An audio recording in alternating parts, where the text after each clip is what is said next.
A Rabbinic Anthology, selected by C.G. Montefiore and H.Loewe. Chapter 6, Study, Practice, and Goodness. Keen as were the rabbis on the study of the law, they realized and taught that study without practice, and especially without moral practice, was absurd. A sinful, learned man was an abomination, and a mere abstention from sin was not enough. The learned man must also be the good man. He must accomplish deeds of charity and love. 459 from Sefer Deuteronomy, Aqab, section 48, folio 84b, H, page 113, RT, page 159. Lowe's introduction is what I have appended the abbreviation section to at the end. Ye shall diligently guard these commandments to do them. Deuteronomy 6, 17, 11, 22. Lest a man might suppose if he guard the words of the law, he can sit quiet and need not do them. It says to do them. If a man learns the words of the Torah, he has fulfilled one command. If he learns and guards them, he has fulfilled two. If he learns and guards and does them, there is no one greater than he. Sefer Deuteronomy, Aqab 48, 84b, H 113, RT 159. Selection 460 from Abzar 17b. When Rabbi Elazar B. Paratha the first and R. Chanina B.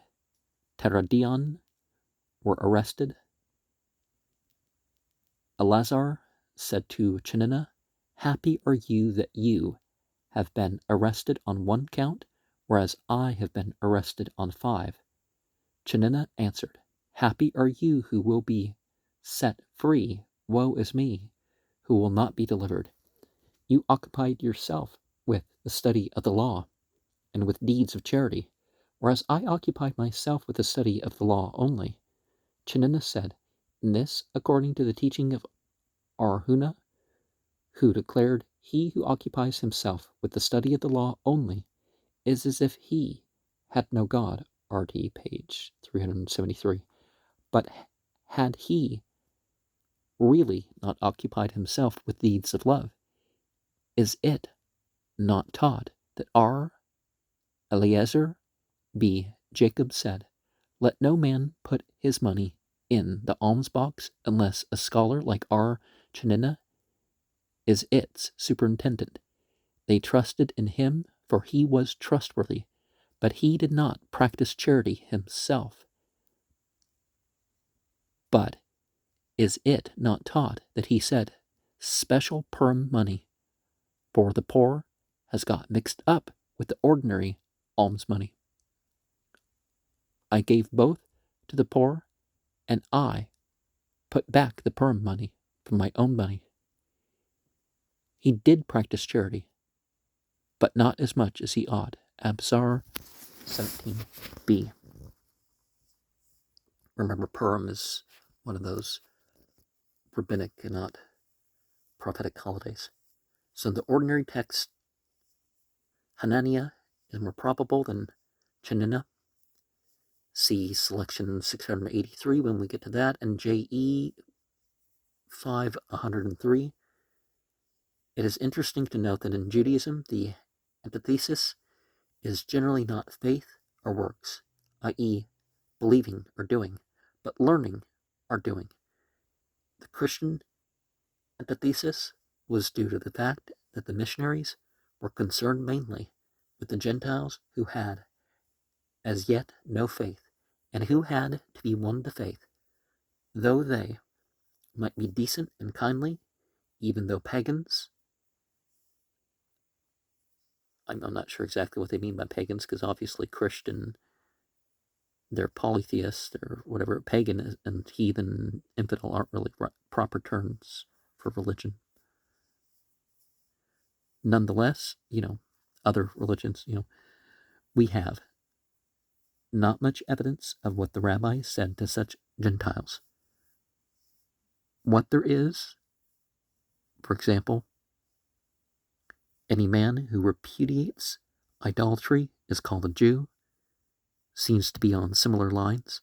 But what we do know of the rabbis is their method of dealing with those who already had faith, but who were ignorant of the Bible, Tanakh, and religion.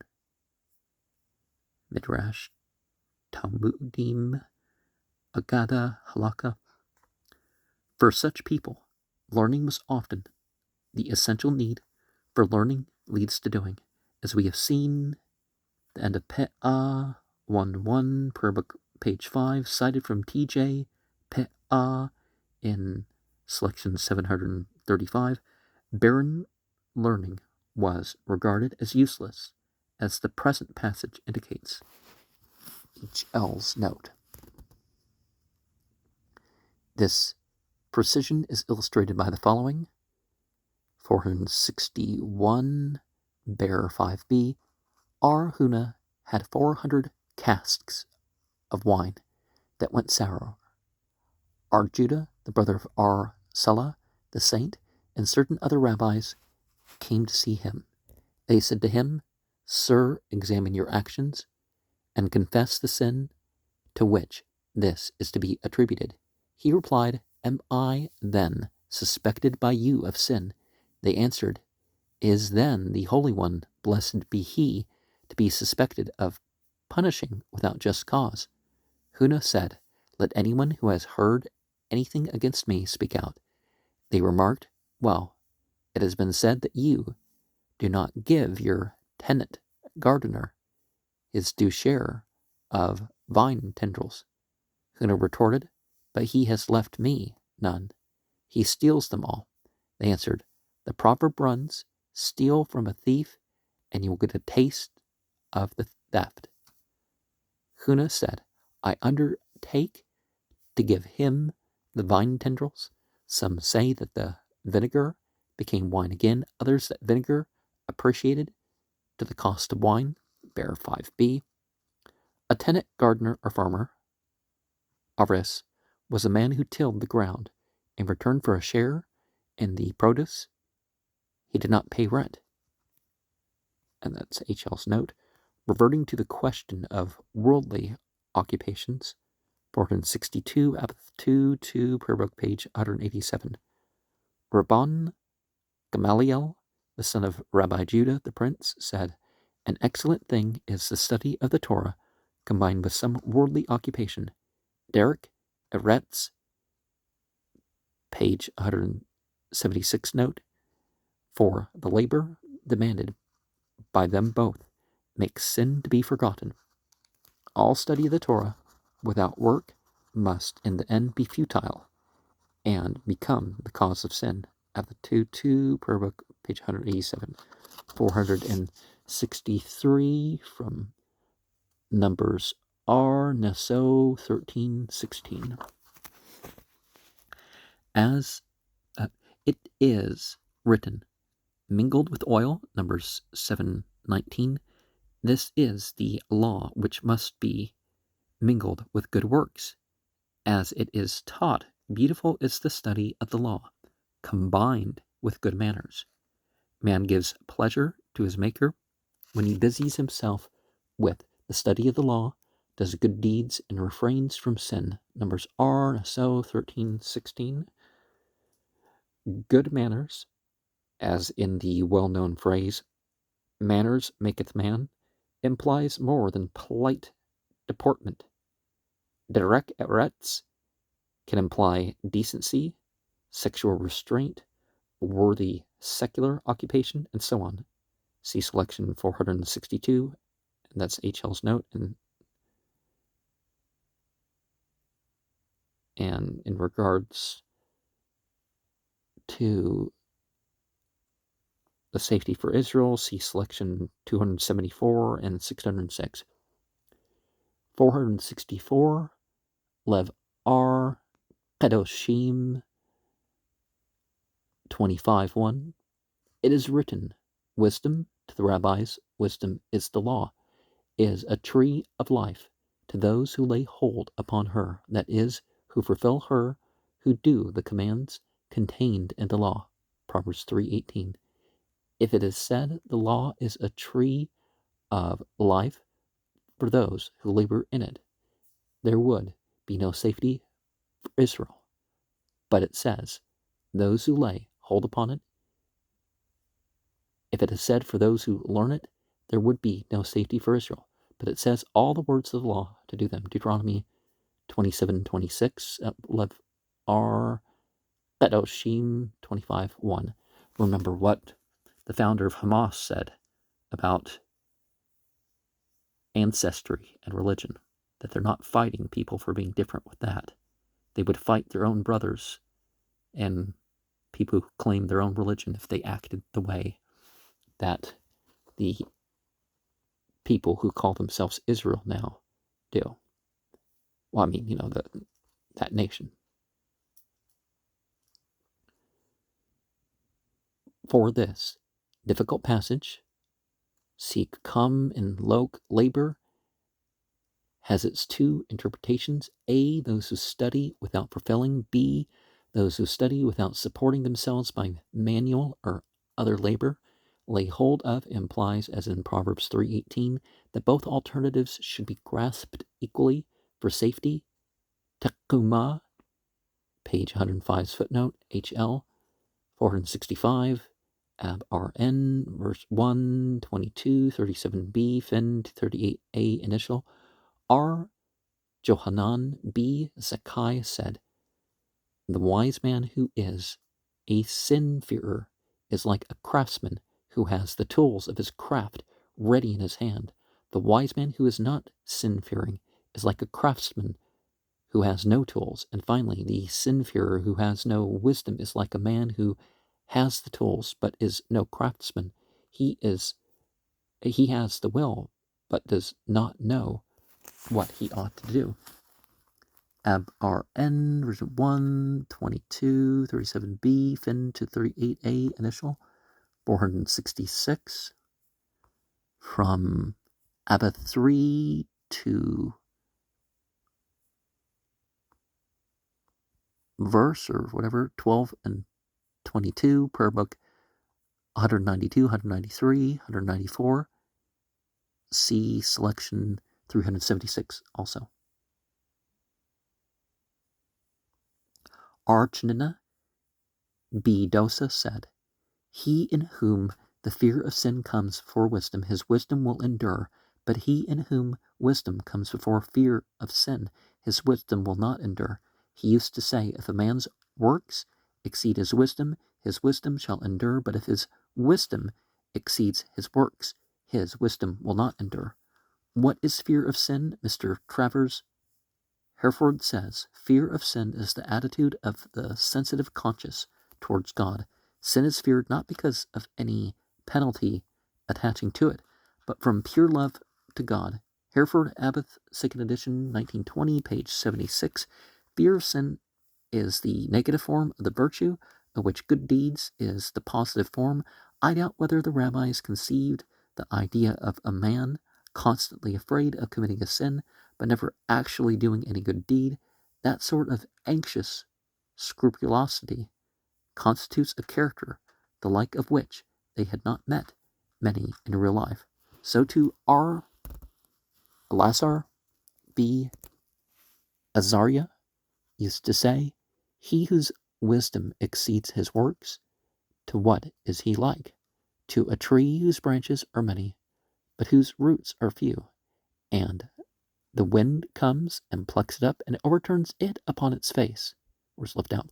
But he whose works exceed his wisdom, to what is he like?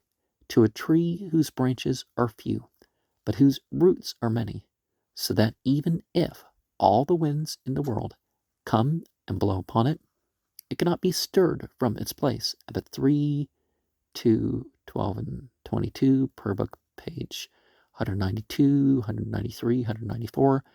See selection 376. Selection 467 from Sab 31b, initial. See selections 465 and 473.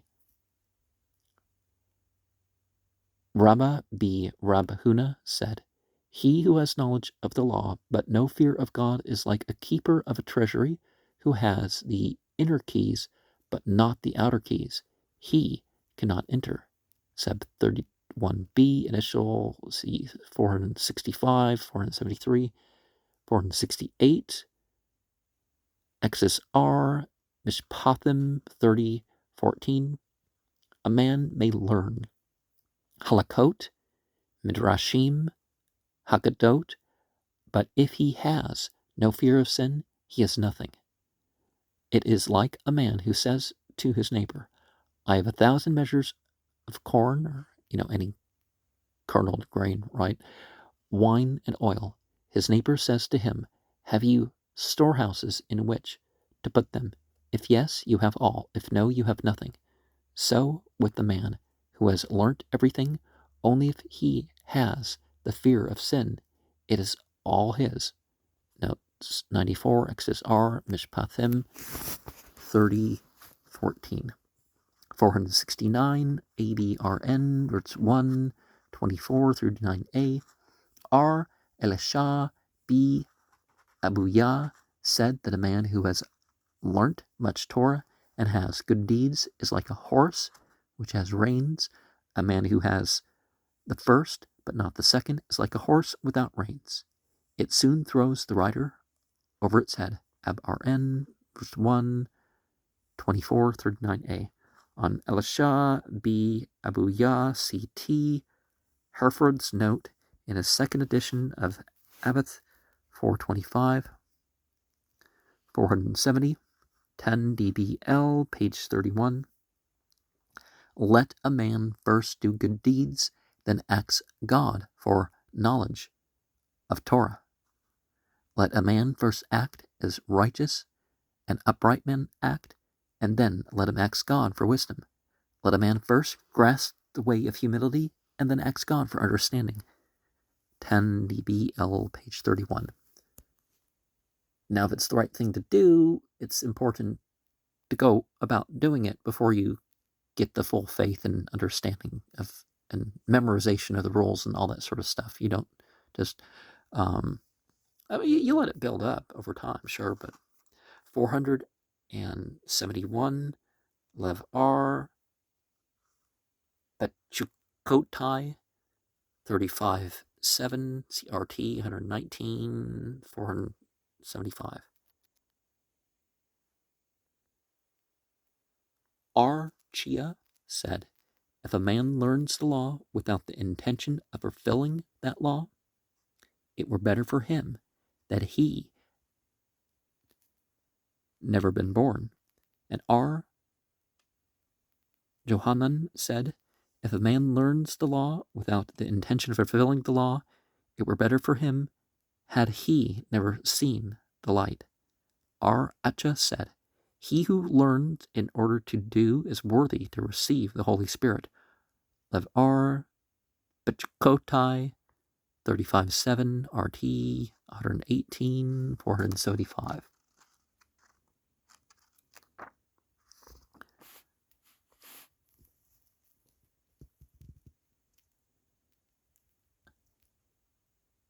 (472) ABRN, verse, is it verse or version? Verse 1, 24, 39b. R. Elisha B.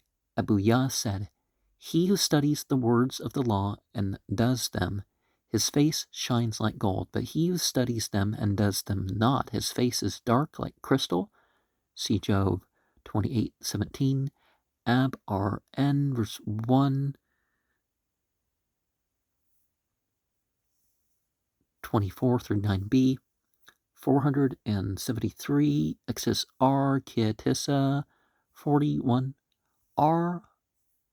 Hoshai said, "He who possesses knowledge but has not the fear of sin possesses nothing. Every craftsman who has no tools is no craftsman. The key which unlocks the law is the fear of sin." Exodus R. Keatissa 40, verse 1. 474, Numbers R. Naso 14:10, Avith 4:13, per book 197. Study is not the principal thing, but doing. For we have been taught that deeds make atonement for man, and that repentance and good deeds are a shield against punishment. So we have, compared to the shield, the key which unlocks the law is the fear of sin.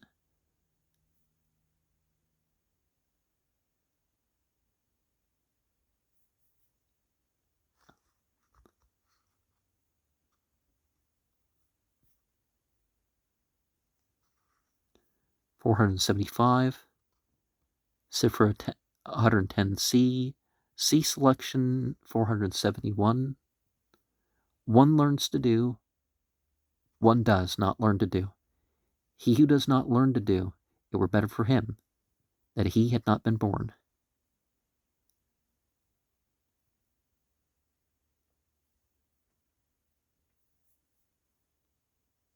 Sifra 110C, C selection 471. Sometimes even, though perhaps not very frequently, the rabbis are willing to allow not only that one can be good with little or no study, but that simple goodness may be regarded by God as of great value. Well, simple goodness would be that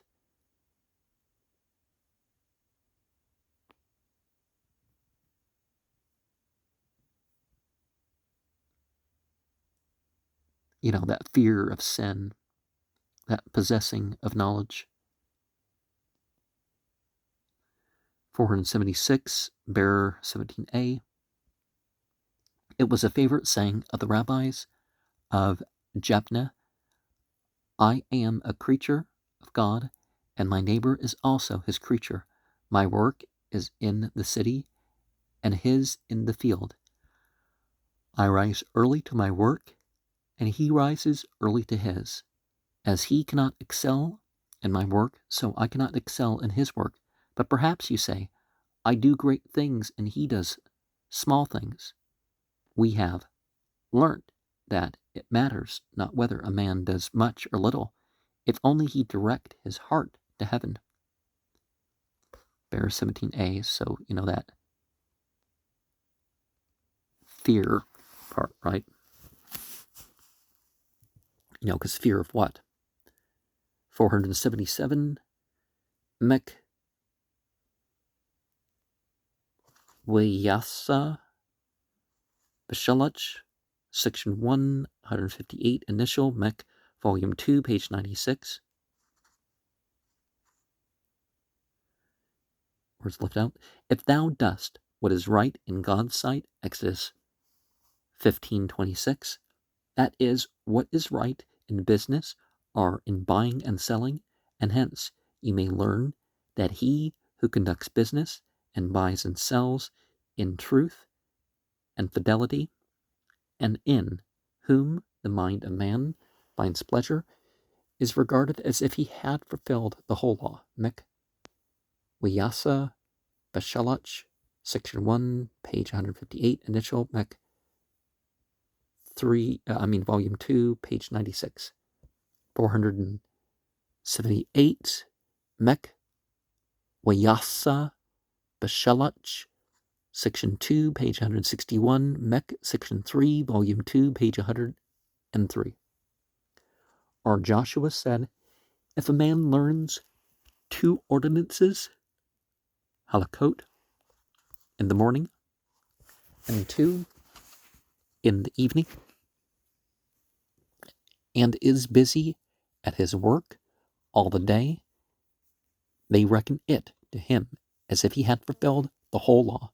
Mek Weyasa Bashalach, section 2, page 161, Mek, section 3, Volume 2, page 103, which is different than, but similar to the New Testament approach. Oh, I forget which letter it is that has the he who has violated one aspect of the law. It's like they broke the whole thing, because they want to make you feel so guilty and unworthy that you can't do things yourself, is the Christian approach.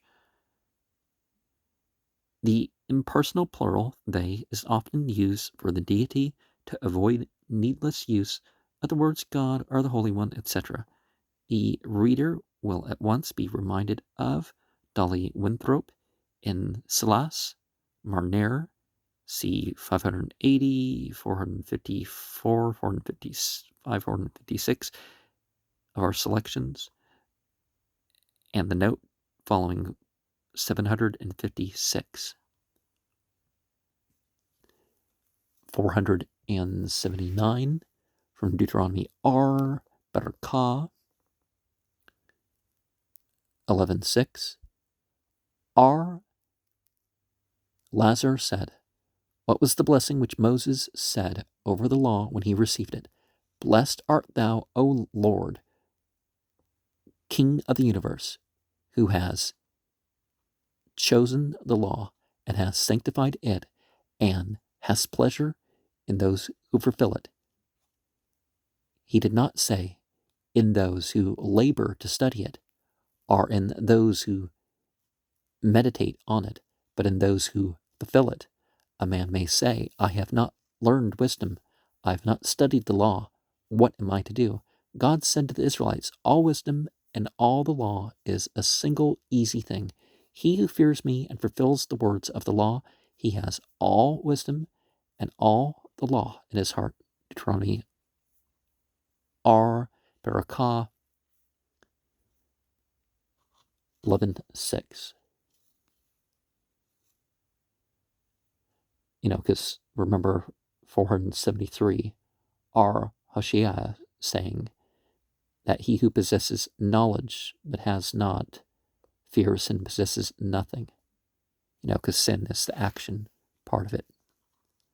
And in the New Testament, we have this idea of Jesus not doing away with any of the law, but fulfilling it, restoring it. It does say he knew it, but, the point was that he was carrying it out.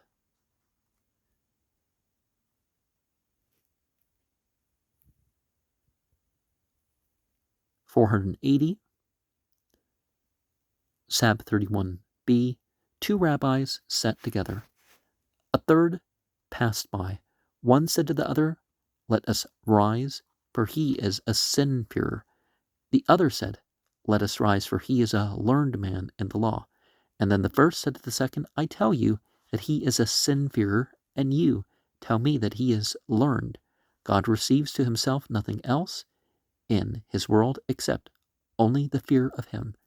731b.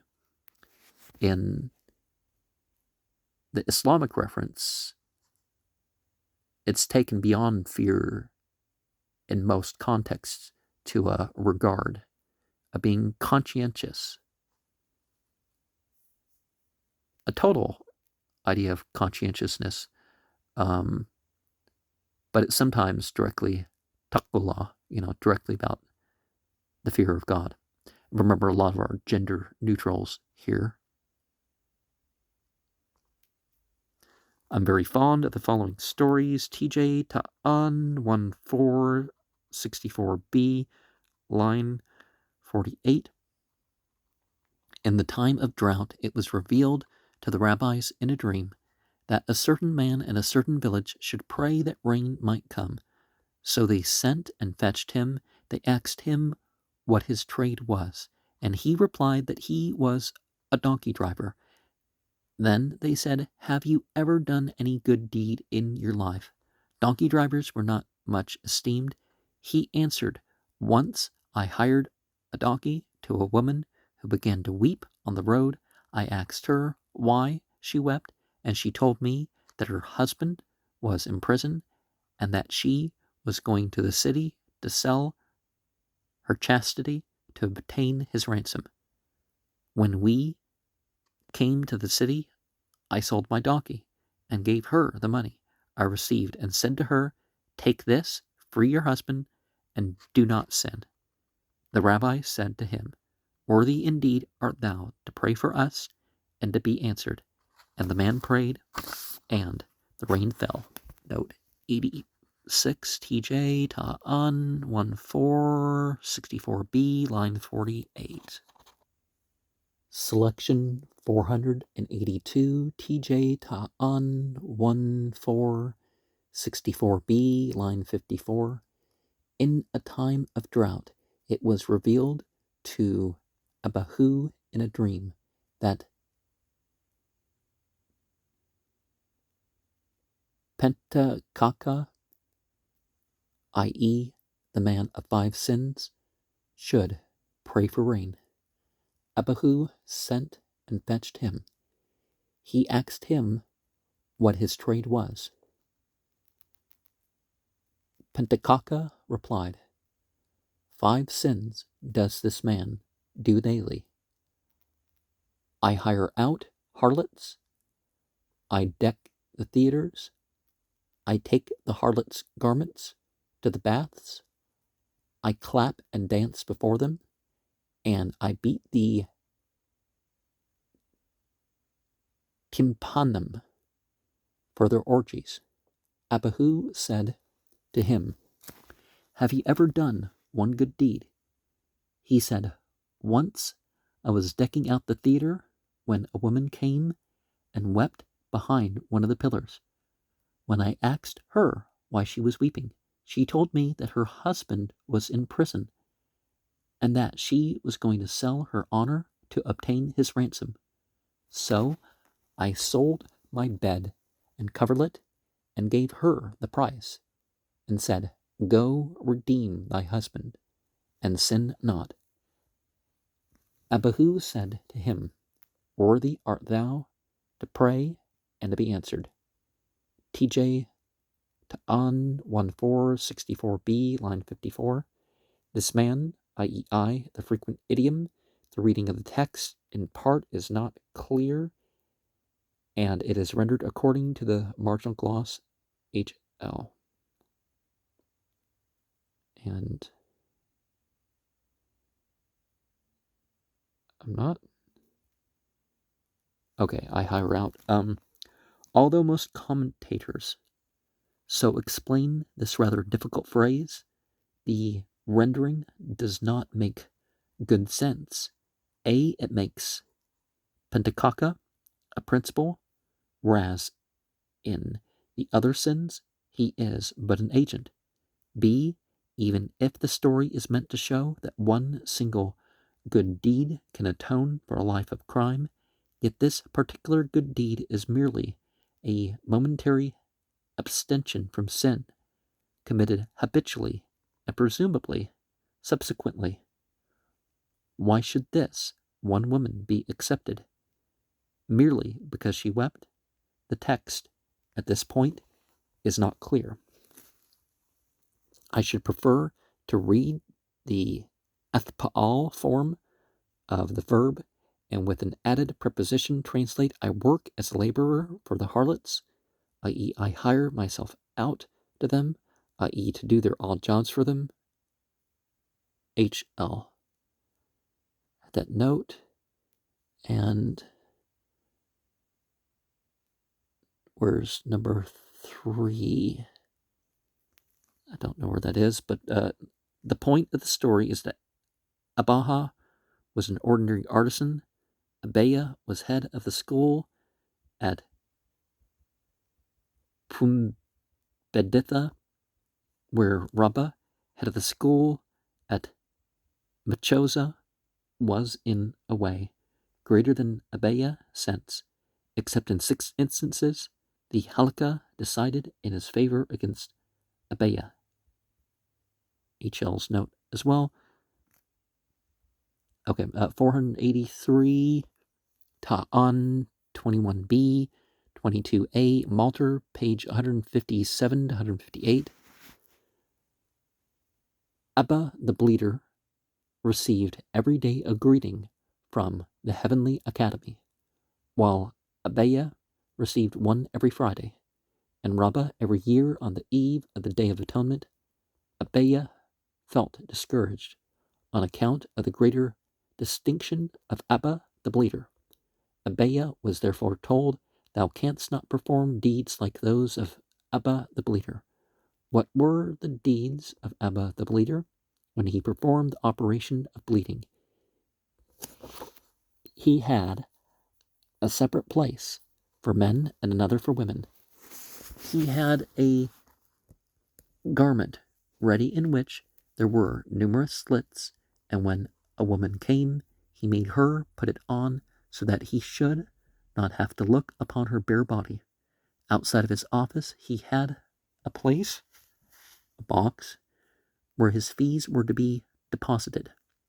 Whoever had money could put it in, but those who had none could come in without feeling embarrassed. When he saw a person who was in no position to pay, he would offer him some money, saying to him, Go strengthen thyself. One day, Baya sent a pair of scholars to find him, to find out the truth about him. When they came to his house, he gave them to eat and drink and laid cushions before them to sleep on. The next morning the scholars took the cushions with them and brought them to the marketplace. Abiah then sent for Abba, and then the scholars requested him to appraise the value of the cushions. Abba said, They are worth so and so much, but perhaps they are worth more. The scholars inquired, This is what I paid for them. He replied, Of what did you suspect us? The scholars asked. I thought, he said, the gentlemen happened to be in need of money for some charitable purpose, and were ashamed to tell me. Take them back now, they said. No, he replied. From that moment I diverted my mind from them, considering them consecrated to charity. Ta'an 21b, 22a, Malter, page 157, 158. The Heavenly Academy, or Tribunal, Yeshua, corresponds to the earthly tribunal, and consists of God and his angels. A greeting from this heavenly tribunal may be taken to mean a vision. 484, Ta'an 22a, Malter, page 158, 159, and 160. Ar Barucha of Chusa frequented the market of Lepet. One day Elijah appeared to him there, and Ar Barucha asked him, Is there among the people of this market anyone that is destined to share in the world to come? Elijah replied, There is none. In the meantime there came a man who wore black shoes and had no fringes on his garment. This man, Elijah remarked, is one who will share in the world to come. Ar Barucha thereupon called to the man and asked him what his occupation was. I am a jailer, the man declared, and I keep men and women separate. At night I place my bed between the men and women, so that no wrong be committed. Ar Baruchah then asked him, Why do you wear black shoes? Because I mourn for Jerusalem. And why did you not put fringes on your garment? In order that the people should not recognize me as a Jew, so that when they have some secret plot against us, because of what some of them do, obviously, are just their Christian intolerance promoted by the Bible, and are about to issue hard decrees, they may reveal it to me. And I could advise the rabbis, therefore, in order that they may pray to God and avert the menace. Then 2 other men appeared on the scene, and Elijah said to Ar Baruchah, These 2 will also share in the world to come. Ar Baruchah then asked them, What is your occupation? And they said, We are merrymakers. When we see a man who is downcast, we cheer him up. Also, when we see 2 people quarreling with one another, we endeavor to make peace between them. Ta'an 22a, Malter, page 158, 159, 160. The black shoes are explained in the Gemara as a sign of mourning, but Rashi and Lok says that it was not a Jewish custom to wear black shoes. This and the omission of the fringes would suffice to make the man pass for Gentile. H.L.'s note. The quaintness of rabbinic thought is shown by the following. 485, Ta'an 21b, Malter, page 155. An epidemic once broke out in Surah, but in the neighborhood of Ram's residence, the epidemic did not appear. The people thought that this was due to Ram's merits, but in a dream they were told that the miracle was too slight to be attributed to Ram's great merit, and that it happened because of the merits of a man who willingly lent hoe and shovel to a cemetery for the digging of graves. A fire once broke out in Drakaret, but the neighborhood of Arhuna was spared. The people thought that it was due to the merit of Arhuna, but they were told in a dream that Arhuna's merits were too great, and the sparing of his neighborhood from fire too small a matter to attribute the marvel to him, and that it was due to the merits of a certain woman who used to heat her oven and place it at the disposal of her neighbors. Ta'an 21b, Malter 155 page. Any good deed is of value, any sin is a loss. Surah was an important town on the Euphrates, the seat of a rabbinic academy established by Rab Neubauer, opsided, page 343, and for Drokaret or Tekret, page 390.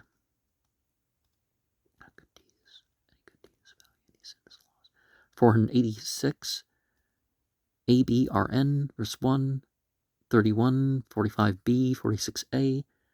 By 10 sayings the world was created, to teach you that him who fulfills one command or keeps one Sabbath or preserves one human life, the Scripture regards as if he had preserved the whole world, and him who commits one sin, desecrates one Sabbath, and destroys one human life, the Scripture regards if he had destroyed the whole world. ABRN, verse 1, 31, 45b, 46a. By an ingenious interpretation of Genesis 4:10, the inference is made that one human life is as important as the whole creation.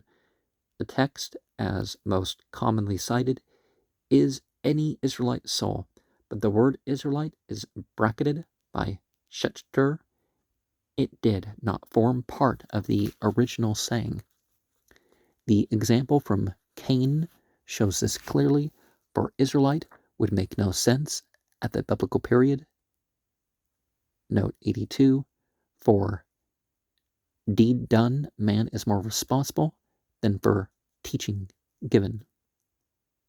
Well, one's influence can far exceed what you can physically carry out yourself, so it depends on what direction you're taken with that. 487, Sephra, Deuteronomy, Shophethim, section 155, folio 105a, see horror 2a.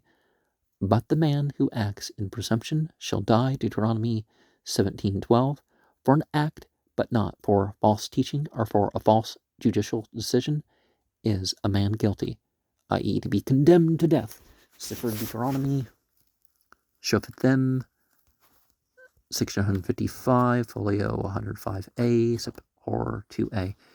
Famous and familiar is the following, which attempts to solve the problem as to the relative merits of study and practice. 488, Bed 40b.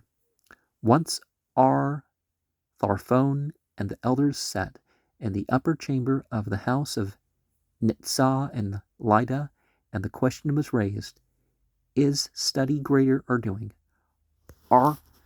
Tharphone said, doing was greater. Akiba said study was greater. Then they all said that study was greater, for it led to doing. See RT, page 158, 159, note 11J, and 40B. So far as happiness is concerned, any occupation may ensure it. 489, Bear 43b. God makes every occupation pleasant to those who follow it. Bear 43b. They talk in this country about the right to the pursuit of happiness. Is like, well, you can have that anywhere. And you don't lose it because you lost a court case or something, right?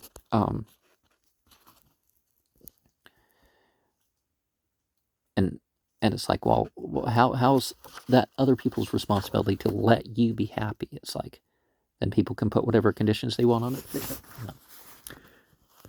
I will not allude here to the difficult question of the haaretz are, to the rabbi's view of the ignorant man, are of those who were careless in the observance of the law. Dr. Abraham's essay in my Synoptic Gospels, second edition, volume 2, page 647, 669, should be read by the curious. It repays study. Two kindly sayings about the haaretz may however be quoted. Is it as in people? Is that the am? 490, Shul 92a. Resh Lakesh compared Israel to a vine. The stems are the householders, the clusters are the disciples of the wise, the leaves are the ameh haaretz, the dry suckers are the empty ones, apparently those who have neither learning nor morals. The Palestine saying was, let the grapes pray for the leaves, for without leaves there would be no grapes. Note 91a, Shul 92a. Around here, plenty of leaves to eat, but not too much in the way of grapes growing, even if you leave the leaves. But you do get some. 491, Kent R, 2, section 4, 1 on 2, 4, folio 15a. R Acha said of an ignoramus, haaretz, who mixes up love, ahaba, with hate, idba, and says, thou shalt hate, Iyabta instead of thou shalt love. Ahabta, God says, even his jumping, his confusion of letters, is dear to me. Canticles R2, section 4, 1 on 2, 4, folio 15a. Well, it's important for us to love for God, hate for God, hope for God, and fear God, right? This is a pun on Canticles 2:4. His banner, Diglo, over me is love. The Midrash reads, Didalugo, his skipping, his jumping up. See our selection 1470. Perhaps, however, I may injustice before passing from this vexed, difficult, and painful subject of the haaretz, quote a passage from Moore, which, because of the impartiality and objectivity of this author and his great desire to give to the rabbis all the due that is rightly theirs, is all the more significant. The educated, i.e., the rabbis and their disciples, had the common pride of learning in double measure because it was religious learning. It was impossible to obey the divine laws without knowledge of the law, written and traditional. Hillel had put it in a word. No ignorant man, haaretz, is religious. They were no less proud of the pains they took to keep the laws in all their refinements and particularity, as we have seen above. Those about which common men were most careless, they were led in this way to lay especial stress on articles in the laws which from our point of view seem of the smallest religious significance. Well, that sort of stuff adds up, right? The taxation of agricultural produce for the support of a hereditary clergy who, after the destruction of the temple, no longer had any sacerdotal functions, and the various kinds of uncleanness which, detached from the relation to participation in the cultus, were extended to social intercourse. Now, we find the Khazarian have developed a separate hereditary class that, doesn't come from that ancestry, but it talks about itself like it does. The large development of these sides of the law long antedates the Christian era, and preoccupation with such things is the only notion many have of Pharisaism. So far as that is concerned, the Pharisee or the schoolman would have replied, God gave these laws for reasons sufficient to himself. It is not for men to set them aside as antiquated or unimportant. In the application of them, many cases arise which require a definite ruling and a practice in conformity to it. You may think them small commandments by the side of those whose obligation the reason and conscience of all men recognize, but fidelity to the revealed will of God is not a small matter, and the crucial test of it is precisely solicitude about keeping the commandments whose obligation is solely positive. God has commanded thus and so. It is, as has been repeatedly remarked, the unimpeachable logic of revealed religion. The effect of such a situation as we have been considering goes farther than this putting of all obligations in principle on the same plane in all sects and in every ecclesiola in ecclesia. It is the peculiarities in doctrine, observance, or piety that are uppermost in the minds of all of the members. What they have in common with the great body is no doubt taken for granted, but so to speak, lies in the sectarian subconsciousness.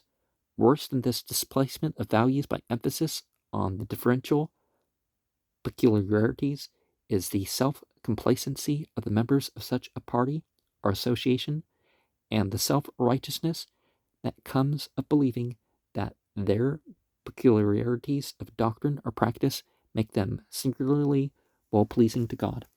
With this goes censoriousness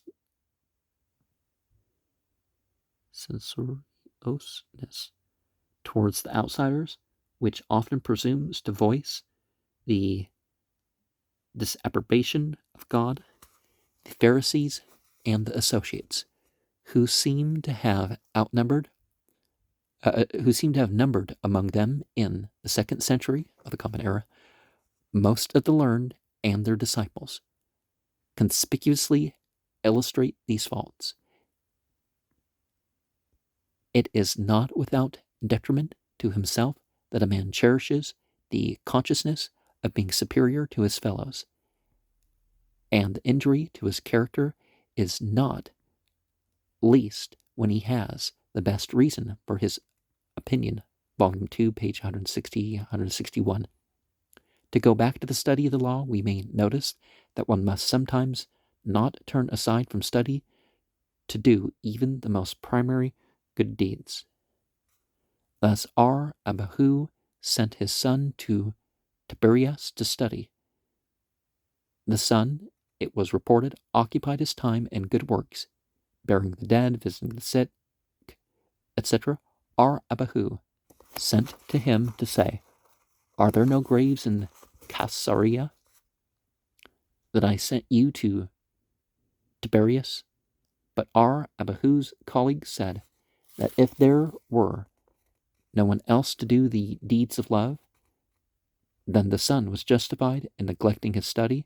So we hear that 3 young rabbis were late one day in coming to the lecture of their master, 492, TJ Pass 3, section 70, folio 30b, line 58. Lazar said, Where were you? They said, We were occupied in performing a pious deed. He said, Were there no others to do it? They said, No, for the man was a stranger. TJ Pass 3, section 7, folio 30b, line 58. It has been suggested that the original Aramaic of Matthew 8:22 was, let the sexton, kapora, bury the dead, so that the intention of Jesus would be that of Abahu. On the one hand, to bury the dead was true loving kindness. See Genesis 47:29. This is the usual midrashic interpretation. On the other, a mitzvah, i.e. corpse, of which the duty of burial devolved on the first person who found it, was an unattended corpse. Burial might thus raise a conflict of duties or interruption of prayer, such contingencies are discussed in Bear 3:1-2 and Bear 14b. For the various meanings of mitzvah, see 753, and that's H.L.'s note. By his deed must be burial. Legend. By his deed must have been a burial. Here's the legend of Akiba's devotion to the study of the law and of his wife's unselfishness. 493. Ket 62b, 63a. Ar Akiba was the shepherd of Ben Kalba Sabu'a. When his daughter saw how pious and capable Akiba was, she said to him, if I became betrothed to you, would you go to the house of study? He said yes. So she became secretly betrothed to him and sent him off. When her father heard of it, he expelled her from his house and vowed that she should inherit none of his property. Akiba went and stayed 12 years in the house of study, and when he returned, he brought 12,000 disciples with him. He heard an old man say to his, Akiba's wife, how long yet will you live a life of living widowhood? She replied, if he listened to me, he would stay away another 12 years. Then he thought it would happen with her permission. So he returned and stayed in the house of study another 12 years. And when he came back, he brought 24,000 disciples with him. When his wife heard of his coming, she went out to meet him. Her neighbors said to her, borrow some clothes and dress up in them. She said, the righteous man knows the soul of his beast. Proverbs 12:10. When she came to him, she fell down and kissed his feet. His disciples began to push her away, but he said, let her be. What is mine and what is yours is hers. When her father heard that a learned man had come to the city, he said, I will go to him. Perhaps he will annul my vow. He came to Akiba, and Akiba said to him, if you had known that he was a learned man, would you have made the vow? He said, if he had known only one section or one halakha, I should not have made the vow. Then Akiba told him who he was. Then he fell down and kissed Akiba's feet and gave him half his possessions. Ket 62b, 63a. The next saying of our Judah is very familiar. 494. Ta'an 7a, Mak 10a, selection 279.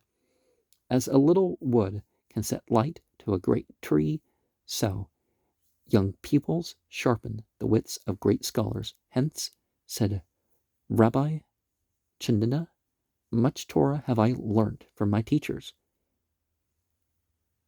more from my colleagues, but from my students, most of all. Ta'an 7a, Mak 10a, selection 279.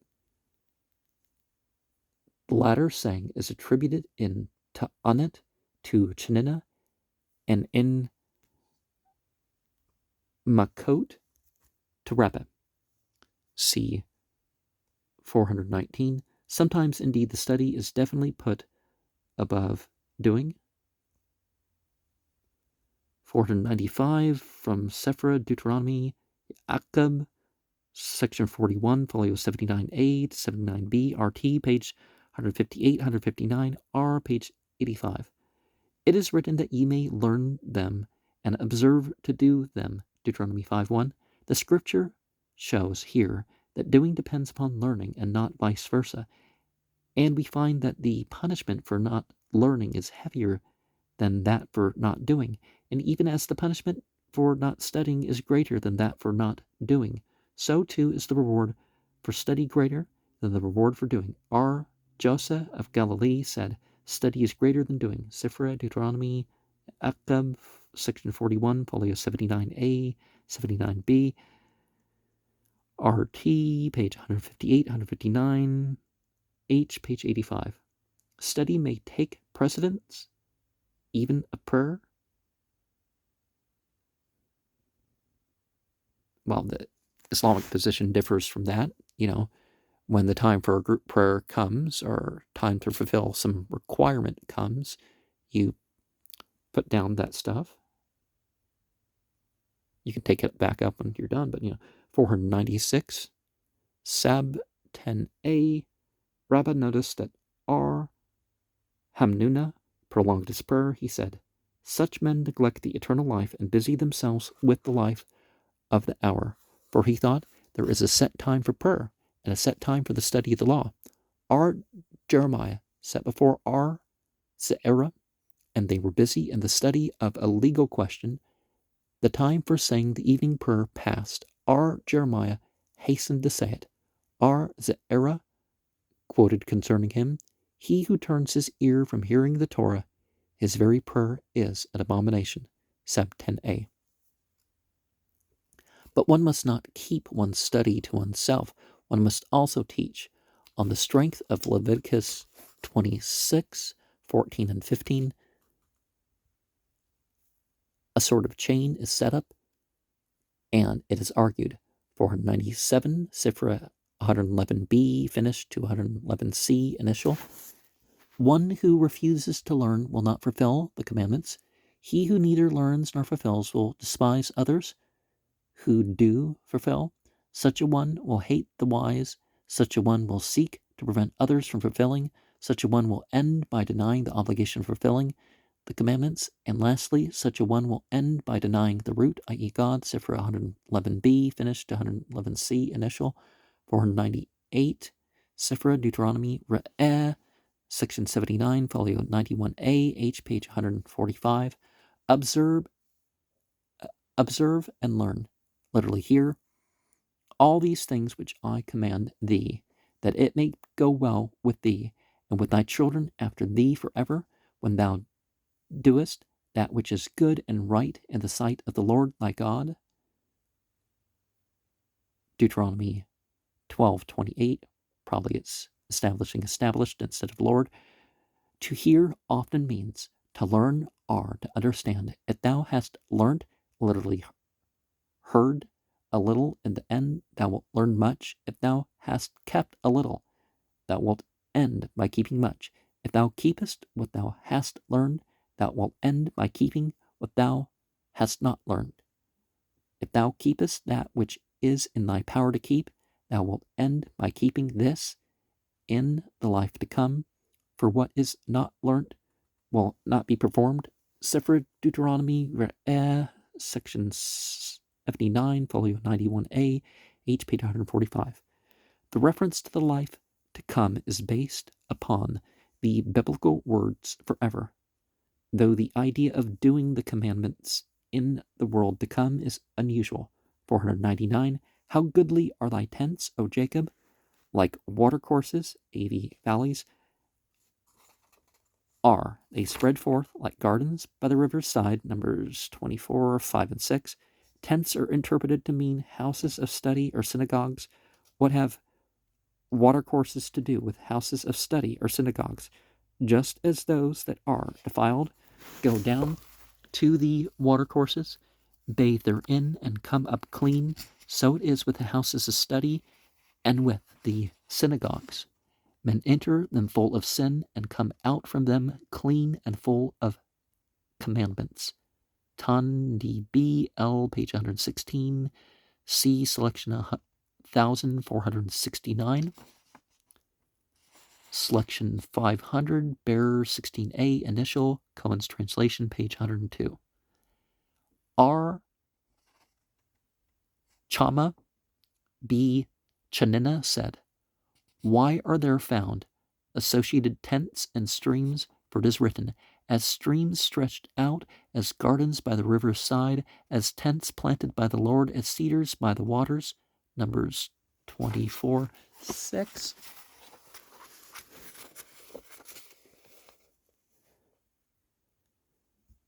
Its intention is to tell you that as streams bring a man from impurity to purity, so do tents bring a man up from the scale of guilt to the scale of merit. Bearer 16a, Initial Cohen's translation, page 102.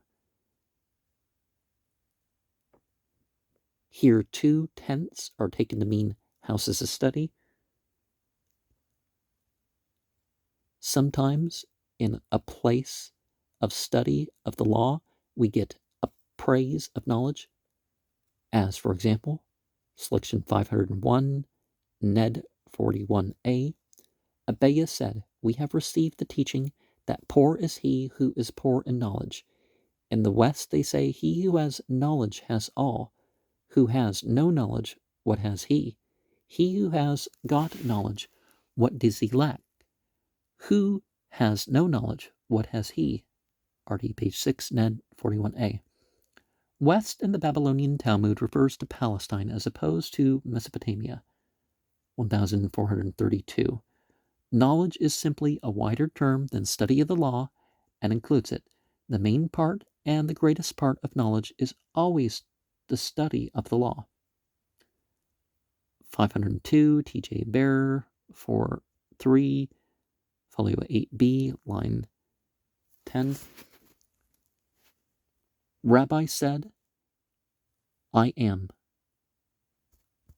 astonished that the prayer for knowledge, per book page 46, is omitted on Sabbaths.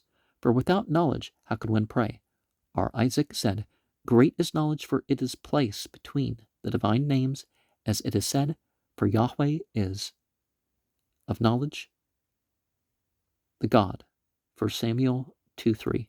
T.J. Bearer 4.3, folio 8b, line 10a. A special prayer for knowledge has been inserted at the conclusion of the Sabbaths, per book 94d. C2, Bearer 33a, for Rabbi, selection 419. The rabbis believed in a connection between wisdom and goodness. There was a certain intellectual element in their conception of righteousness.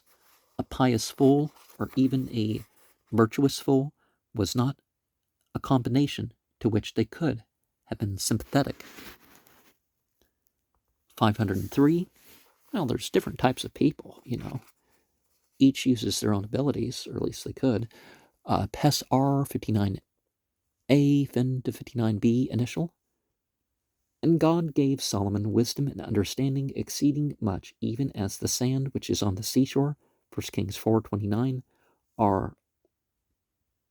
Levi said, "The sand surrounds the sea and makes a fence, and is as a rampart and wall, and prevents the sea from coming up over the land. So Solomon's wisdom surrounded him as a rampart and wall." How is this? When a man wishes to do something unseemly, if his wisdom does not surround his evil inclination and stand before him as a wall, every evil will be found within him. For as Solomon says, "A man who has no rule over his spirit is like a broken down city without walls." Proverbs 25:28. Into such a city every evil thing can enter, robbers and wild beasts. So a man whose wisdom does not surround his Yetzer, how many unseemly things does he not do? PES R 59A, finished to 59B, initial. Sometimes wisdom is given a very practical turn. 504, Bab B 8B. It is written, "They that are wise shall shine as the brightness of the firmament." Daniel 12:3. These are the judges who give a just and truthful judgment, and they that turn many to righteousness, i.e. to almsgiving, are as the stars forever. Or again, they are the teachers of little children. Here, righteousness is taken in the literal sense. Bab B 8b. The highest and best thing is the combination of doing and study. The following passage is very famous. 505. Mech, Amalek, Yitro, Section 2, page 198, Mech, Section 4, Volume 2, page 182. And thou shalt make known to them the way wherein they must walk, and the work they must do, Exodus 18:20, the way that is the study of the law, and the work that is good deeds. So said Joshua, Eleazar of Madaim said, make known to them that is the house of study, the way that is visiting the sick, they should walk, that is the burial of the dead, therein that is the deeds of loving kindness, and the work that is the letter of the law, Shurat Hadin, and the work which they are to do that is beyond the letter of the law are, as we might say, equity, lifnim, mishshurat hadin. The interesting conceptions of shurat hadin and lifnim, mishshurat hadin are spoken of in RT, page 191, 282, selection 1063, when that's posted. Mech Amalek Yitro 2, page 198, Mech, section 4, volume 2, page 182. There seems to have been a high ideal as regards preaching. 506, Canticles R 4, section 11, 1 on 4, 11, folio 28A, C, selection 437. Thy lips, O my bride, drop as the honey from the comb. Honey and milk are under thy tongue, Canticles 4:11. R. Joseph B. Chanina said, he who speaks words of Torah in public, if his words are not as pleasant to his hearers as honey from the comb, he had better not speak at all. The rabbi said, he who speaks words of Torah in public, if his words are not as pleasant to his hearers as honey and milk mixed together, had better not speak at all. R. Johanan said, he who speaks the words of Torah in public, if his words are not as pleasant to his hearers as a bride under the canopy is pleasant to the sons of men, had better not speak at all. Resh Lakish said, he who speaks words of Torah, if his words are not as pleasant to his hearers as a bride in the bridal chamber is pleasant to her husband, had better not speak at all. Canticles R 4, section 11, 1 on 411, folio 28A, C, selection 437. Well, to practice, to convey the change from it may happen over time. But one of the things that happens is people yell and they aren't careful with their style and stuff like this. So you should be, leave it with its beauty.